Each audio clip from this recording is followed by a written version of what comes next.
Hey all, you know who it is. I'm CA back with yet another episode of Talking the Climb. We'll quickly get into the episode, but before that, hit that like button, subscribe as well, and let me know who you want for the future episodes of Talking the Climb. You can let me know in the comments or by joining my Discord link in the description. Now, without any further ado, let's quickly get to Rexy, see what he has to say about his climb. Welcome, ladies and gentlemen, to another episode of Talking the Climb. This time, I'm joined by the one and only Rexy from XTZ Esports, and it is an absolute honor to have you with me on this show. How are you doing, my man? I'm all good. Say, how are you?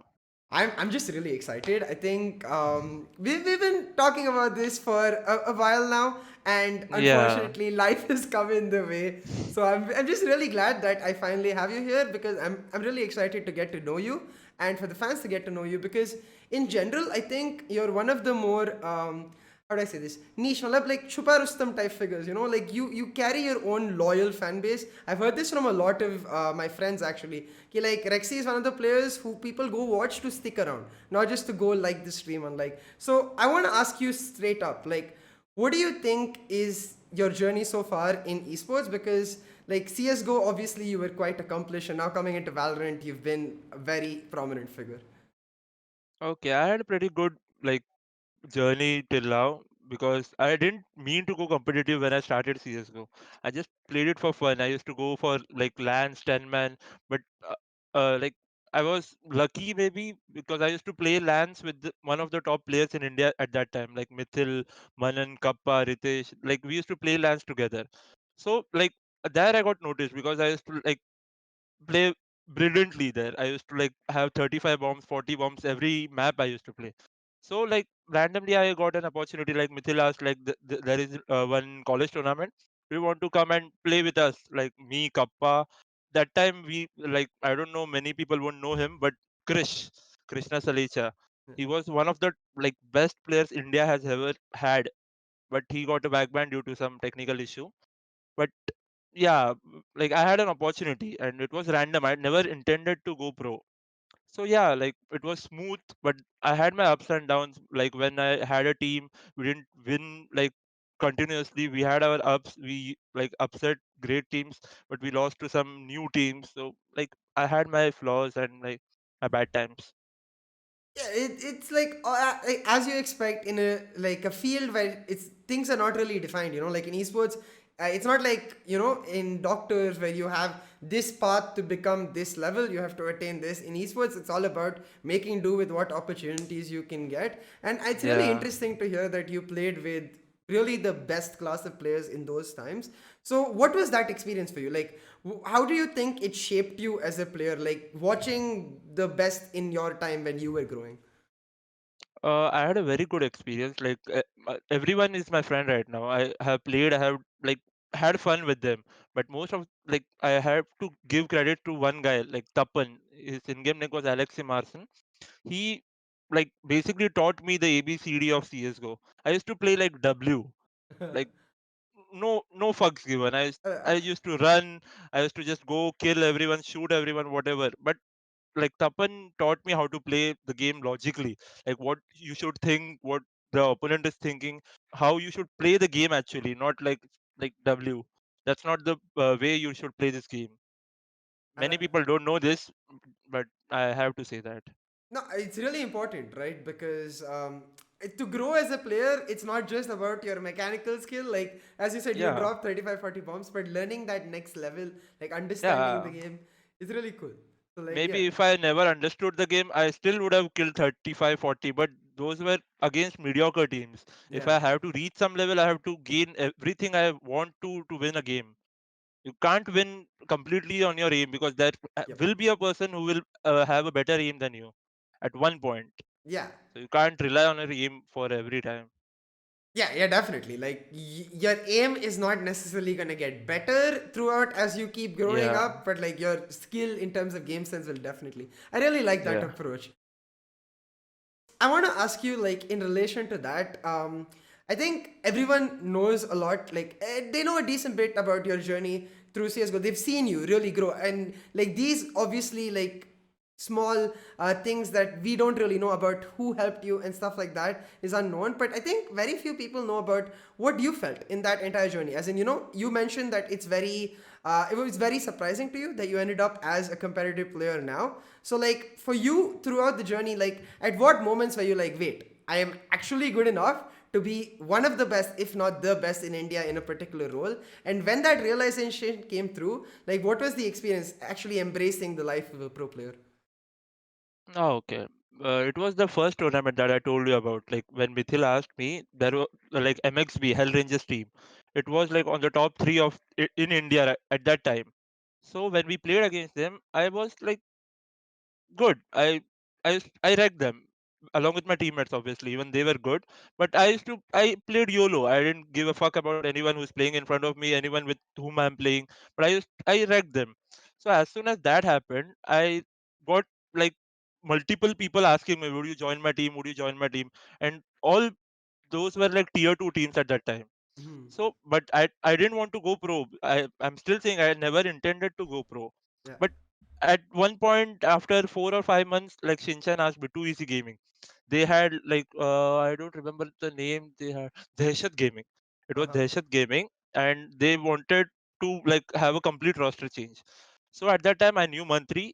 That's it. I knew only him. But Shinchan was it. I think the team captain at that time. So Mantri suggested the owner my name, and like I believed in Mantri, and I said, let's give it a try. I don't mind giving it a try. So then Too Easy formed like me, Shinchan, Recoil Master, Oops, and Mantri. If I Yeah. didn't say Mantri, then Mantri. Yeah. Then we started playing. We didn't have any goal or such thing, but we started playing, and that was like my first kind of org. It's not a completely registered org, but the owner Amay Mankar is a very close friend of mine right now, because he helped Too Easy to a next level. I don't think any Indian player or any Indian guy would have helped that team how much Amay helped. So like he's like a father figure to me Mm-hmm. because he has helped me a lot. So I didn't. We just played to like get better, but the highest break we had was the Hyderabad LAN. We got slot of I think JMD Gaming. I don't remember exactly, but Uh, we got a LAN slot. We didn't even qualify for the Masters, but we got a LAN slot because we came first or second in challenges. We were not in the Masters League, but we still got the slot. So that was the break we had. Like Too Easy, they came, they defeated Brutality, they gave Entity a tough fight, and like bam, Too Easy. Because before that, many people knew me. Like yeah.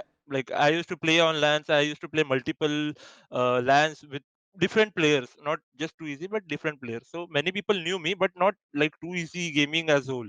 Mm-hmm. So like we like got a name for ourselves, and that was like I felt good because people started knowing me and my team. Yeah, Like the yeah, growth as a team.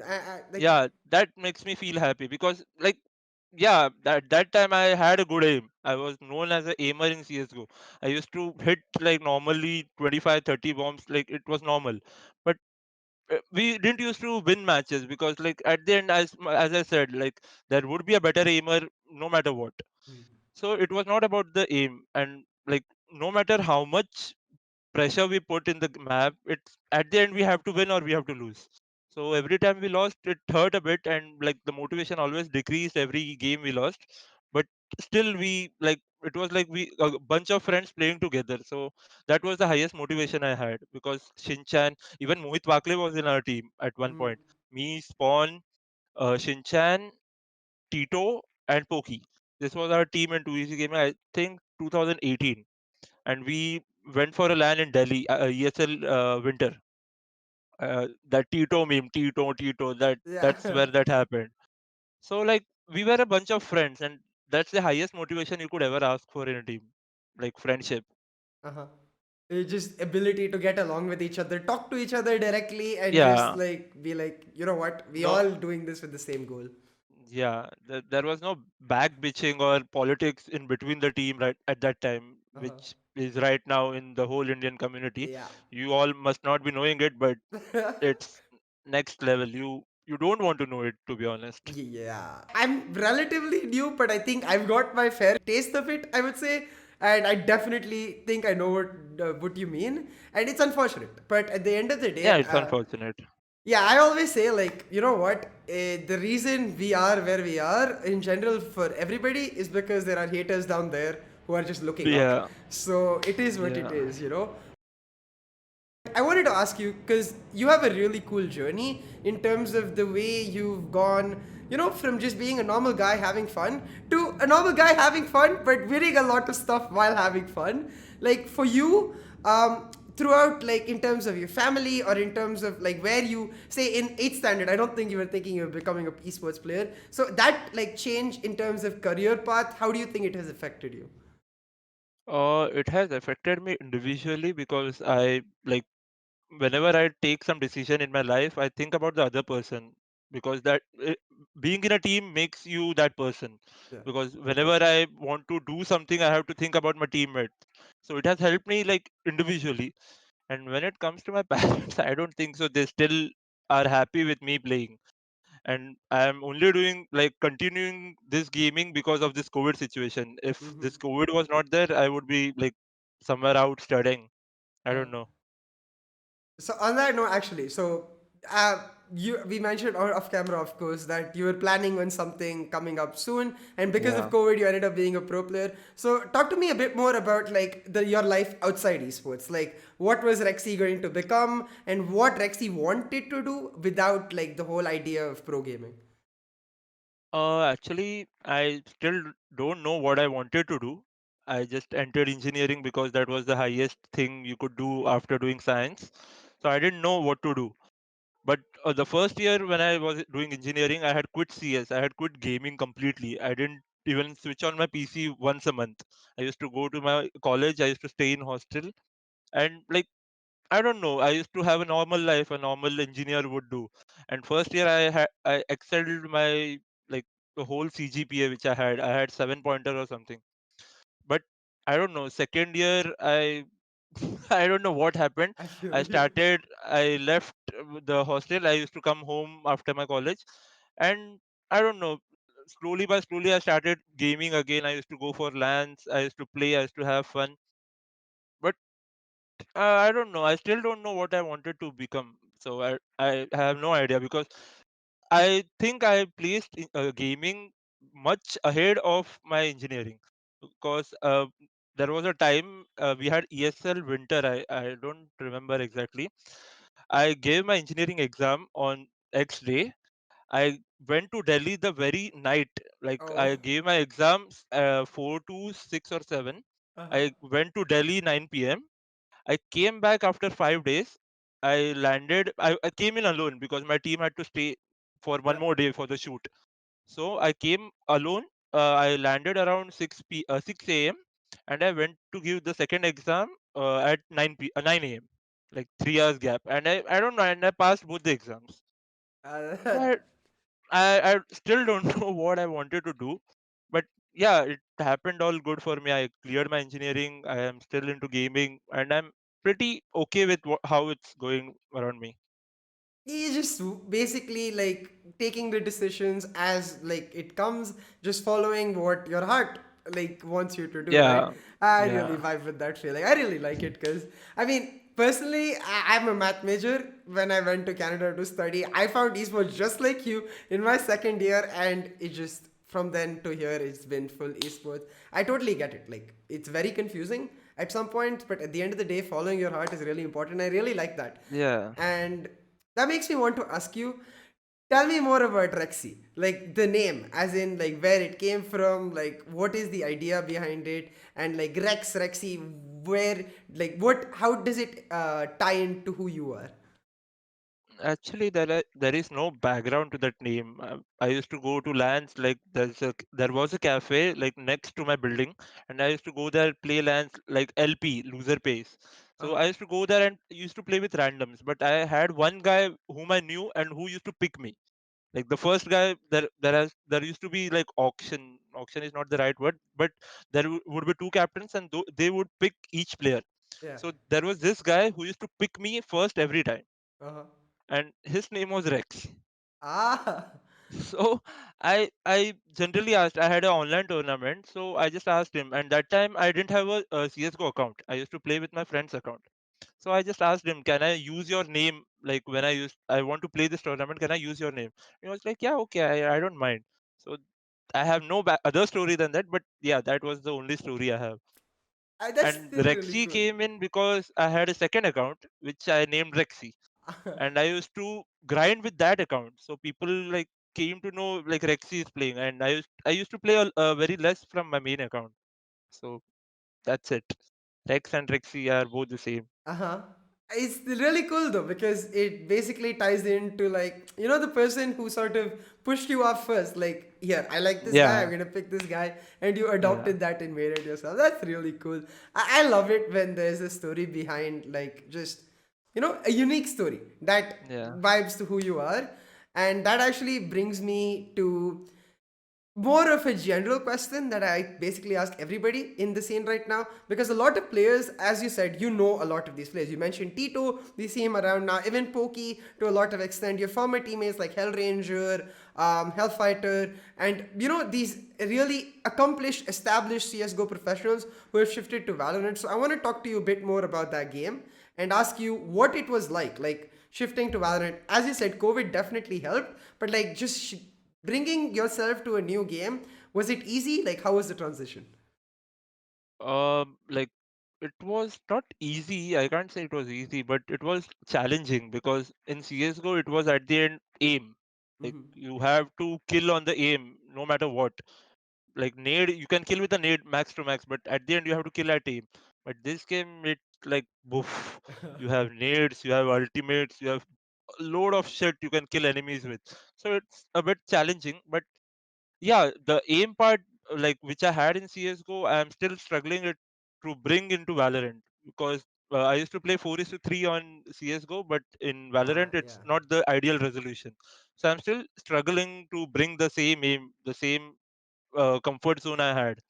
So I don't think so that was easy, but yeah, I'm still like having steps to improve. That's really cool because I think in general, I usually just hear that the adaptation difficulty is for people like changing from the idea of just aim, aim, aim to abilities. And I think it really speaks to the player we've seen on camera, like on tournaments. We've seen this Sova Rexy, mostly like the consistent Rexy who's always helping the players around him. But what I have heard from like the others in the scene is what you mentioned earlier today, which is like the Rexy who drops 35, 40 bombs. So like what was that like? And when you first entered Valorant, did you envision yourself as a Sova player, or were you like just duelist, duelist, duelist? No, like when I started, I used to play Sage because I wanted to learn the game, and like Sage was the easiest. Like Sage, Phoenix, Omen, these are the easier heroes compared to the other. So I used to like play Sage a lot. And I randomly asked Hellranger, like, do you want to make a team? These are the tournaments, like we can participate and like we can have fun and like let's see what it leads to. And he said, yeah, we can play. And at that time, I think Deathmaker was free and Kappa was free, and Hellfighter just came in with a package with Deathmaker. So we like we went to have fun, but we were good individually because we all had brains and aim, which is the basic component to play a game. So we did pretty good, like having fun, and we even won couple of tournaments where VLD was not a part of. So it was pretty good, but I never intended to go Sova main. My like instincts and my like thinking is always a duelist style. Like I know how to counter a particular individual, but Sova is the agent which has to think for the other team and the his own Yeah. team. So it's a bit different how I used to play all these years because as an individual I know how to counter a particular individual. If for example in CS:GO, if I am the guy who's going into some site, I know what angles to check, what angles I have to pre-fire, what angles I have to smoke off, what angles I need my teammates to flash before. But in Valorant, I am the guy who's flashing. In Uh-huh. basically, for example, I am the guy who's giving you recon. So uh, I know what you should do for your teammate to enter site. But I never thought of being a Sova main. Yeah. It's so So basically like the way you're describing it, it sounds like you would be the perfect entry flagger But at the end of the day, like you ended up being that Sova main. I think for me, like as a newcomer to having not seen you in CS:GO to seeing you in Valorant, the way what I attributed to I've seen you on that stage to that Sova plays as well was your experience at the end of the day, because that game sense that you're mentioning, the idea of checking which angle, the idea of sort of inherently knowing that where you can expect the enemy to come, that it was very obvious in you. So I want to ask you about that. Like, how do you like build that game sense, or how would you tell the fans to improve their game sense in whole? Because there's a lot of guides out there to improving your aim. There's aim labs and stuff like that, but nobody really teaches you game sense. Like individually, I improved my aim and game sense by just playing. I never watched a demo till I was in global esports in CS:GO sport. I never watched a demo, a single demo. I just played. I like witnessed some situations. I used to see how others play, but I didn't used to grind on so strong or matchmaking. I used to grind on Face It because that's a platform you grind on, not so strong or MM. So you have to choose a platform where you want to grind. You can't grind wherever you want. Like you can't deathmatch 1 hour and say like, yeah, I am now my aim is like godlike. I don't need to practice anymore. That's not how it works, because you have to create a schedule for yourself. If you want to create like have a good aim, you have to create a schedule. Like this much I have to do deathmatch, this much I have to do aim lab, this much I have to do the range. Then you can proceed further. Like you can grind, but you if you skip this, you directly grind it will be like a demotivation for you, where you whiff, where you can't hit the shots you were supposed to.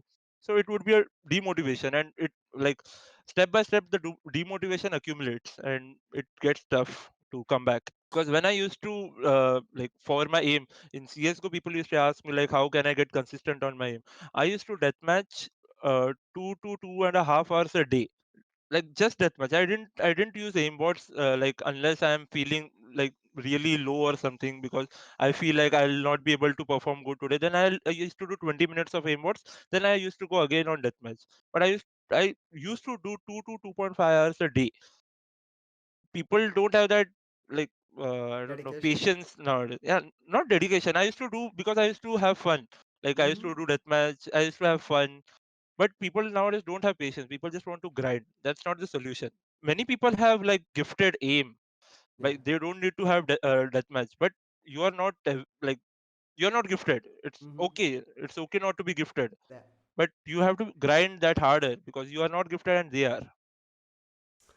Yeah, it's like I think what I'm understanding is that it's just important to be consistent. Just have to have a plan how you want to improve. You can't ask everyone like what is your way of improvement, because everyone has different ways of getting better. Like one guy death matches 2 hours, one guy doesn't death match, one guy only grinds, one guy plays with friends and still gets better. So everyone has different ways of getting better. You can't like ask how do I become like you. You Yeah. can't ask that, because you are a separate individual and he is a separate individual.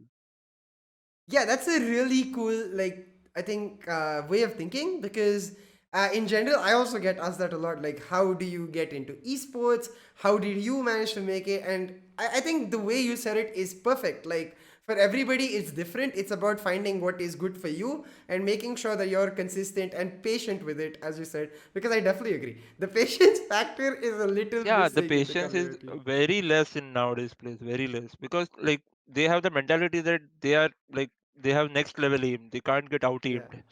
That's the mentality people have, but that's not right.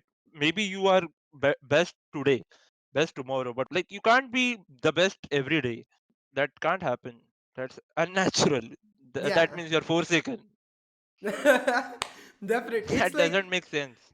yeah, it's like the 5 minutes of fame versus like actually being an Yeah. accomplished like celebrity or actor. And to be at a certain level for long enough, you have to put in the effort, like you said. But what's really cool is like, I would say like the ease, like aram se, like how you do it, and like the simplicity with which you describe it. And I think that's something that is very hard for other people to get accustomed to. So I will give you props to that, because I definitely get what you mean. The motivation idea is very difficult, and that actually brings me perfectly to what I want to talk to you about next, which is the mental aspect of being a pro player. So like, knowing that you have so many fans behind you who will basically like turn at least some of them the minute you have a bad day, but at the same time lift you up when you have a good day. Does that play into your mindset at all when you go into game? Like when you have a bad game, how do you reset? How do you just like stay strong mentally?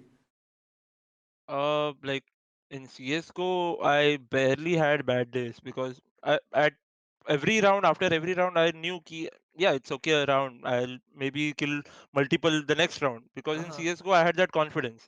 In Valorant, I lack that confidence. Like up till now, I don't have the same confidence I had in CS:GO. But yeah, I feel good. Like because I started streaming, I got multiple people supporting me. Like whenever I see the match after my game, after my official match, if I go and watch the match, then whenever I hit some shots, people are like Rexy OP, Rexy OP, Rexy Yeah. OP, and that like makes me happy.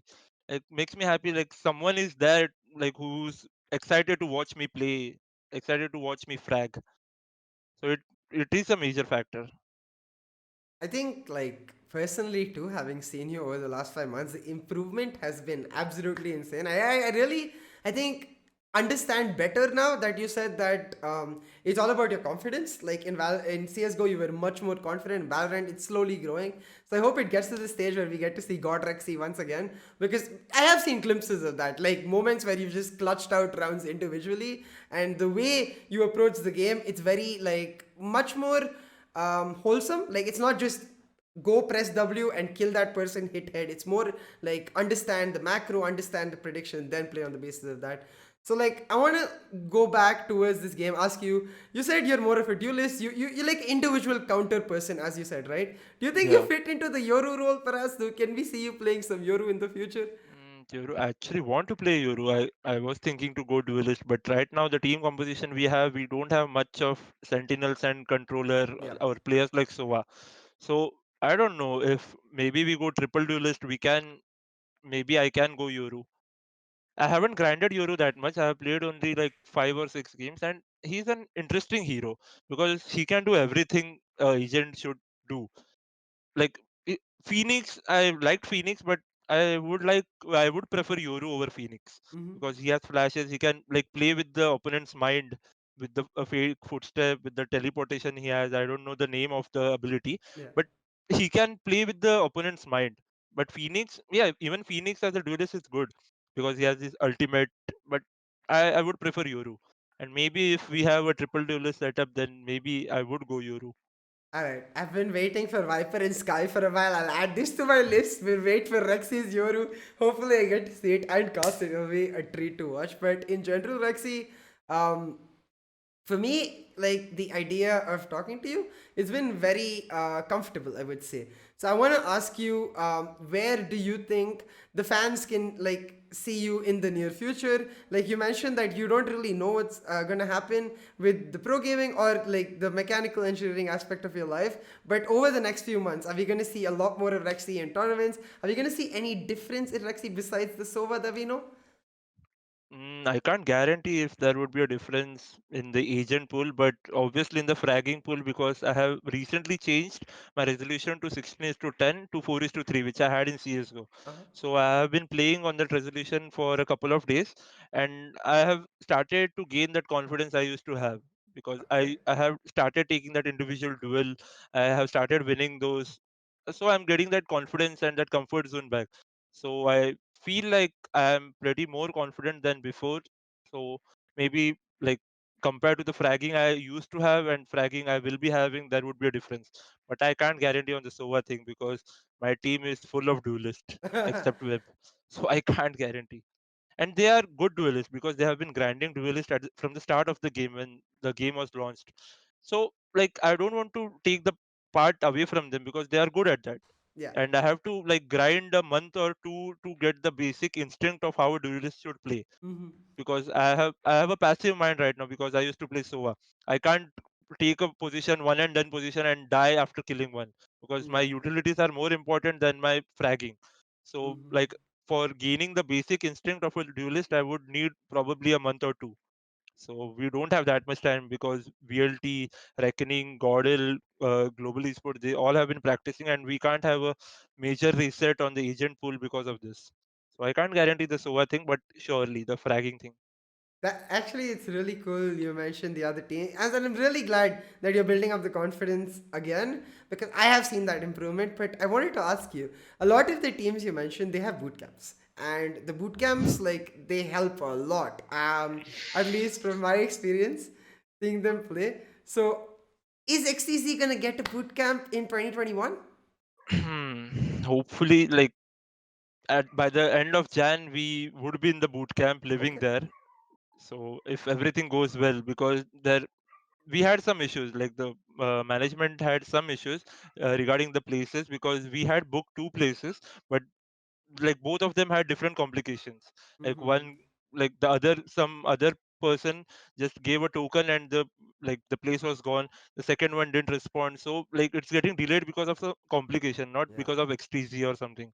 Mm-hmm. So yeah, it is tough to get a place in Bombay where like they allow bachelors to live.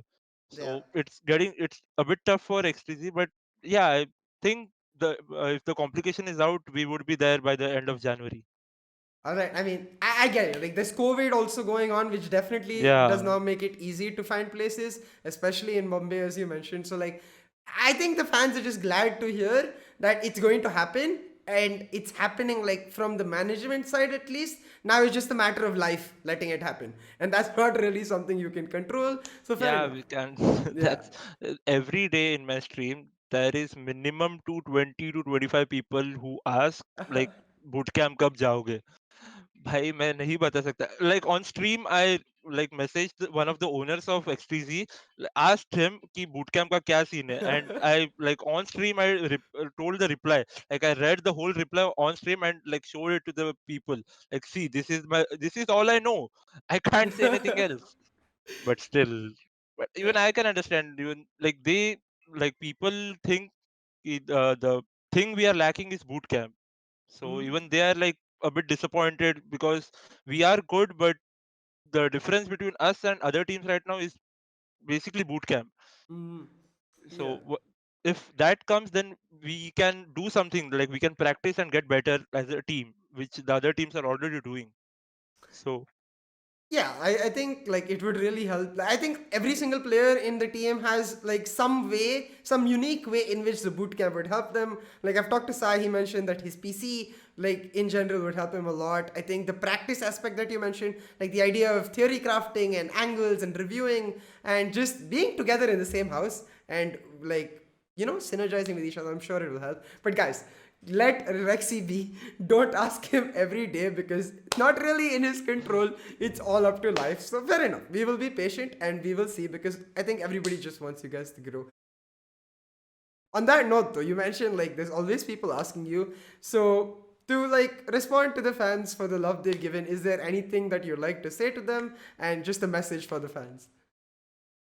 I would just like to thank each and everyone who have been there, like supported me whenever things went south for me.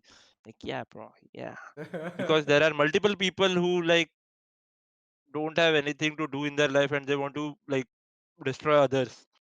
And there are times where like when you need the support of someone in your life, and I have multiple Mm. people supporting me.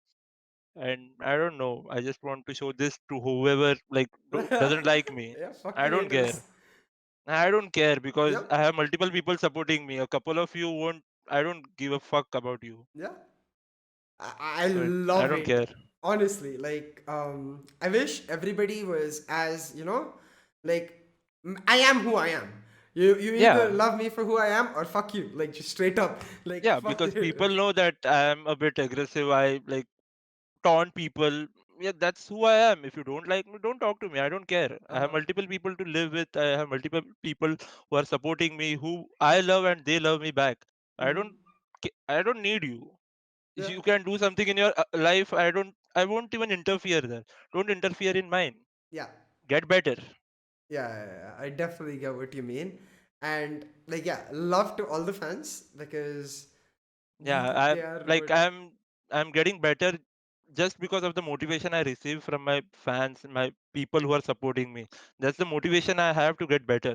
Uh-huh. Because like there are people who look for motivation. Like at even at the end of the day, they look for motivation to have a good day the next one. But I have that motivation. Yeah. So I'm glad that I found that motivation in my life. Yeah, me too. And I really hope that the results come through, which end up like, because I think 2021 is going to be a very important year for you in general, with COVID Yeah. ending and you being a pro player. We'll see what turns up. We don't have to think about it now. The most important months will come in the next few months, so we'll see what happens. But for now, I'm just Yeah. really glad that I'm going to get to see a lot more of you.